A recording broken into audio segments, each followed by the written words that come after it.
বছর শেষে ক্রমশ ঊর্ধ্বমুখী কোভিডের গ্রাফ। যে কেরলের হাত ধরে কোভিড আতঙ্কের সূচনা হয়েছিল ভারতে, সে কেরলেই বাড়ছে সংক্রমণের সংখ্যা।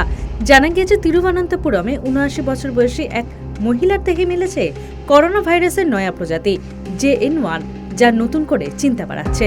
ইতিমধ্যে রাজ্যগুলিকে নোটিশ পাঠিয়ে সতর্ক করেছে কেন্দ্র। এদিকে বছর শেষ হওয়ার পথে, নতুন বছরকে স্বাগত জানানোর অপেক্ষায় দেশবাসী। তার মধ্যে কোভিডের এই সংক্রমণ ভাবাচ্ছে সকলকে। কেরলে গত নভেম্বর মাসে কোভিডে আক্রান্ত হয়েছিলেন ৪৭০ জন। ডিসেম্বরের প্রথম ১০ দিনে আক্রান্তের সংখ্যা পৌঁছেছে ৮২৫-এ। তাই বাড়তি সতর্কতায় জোর দিচ্ছে কেন্দ্রীয় স্বাস্থ্য মন্ত্রক। রাজ্যগুলিকে সতর্ক বার্তায় স্বাস্থ্যমন্ত্রক বলেছে, উৎসবের মৌসুমে আরও বেশি করে সজাগ থাকতে হবে রাজ্যগুলিকে। ইনফ্লুয়েঞ্জা বা গুরুতর শ্বাসকষ্টজনিত অসুস্থতার উপর নজরদারি চালাতে হবে। RT-PCR এবং অ্যান্টিজেন পরীক্ষার ব্যবস্থা করতে হবে। জোর দিতে হবে সামাজিক সচেতনতার উপরেও।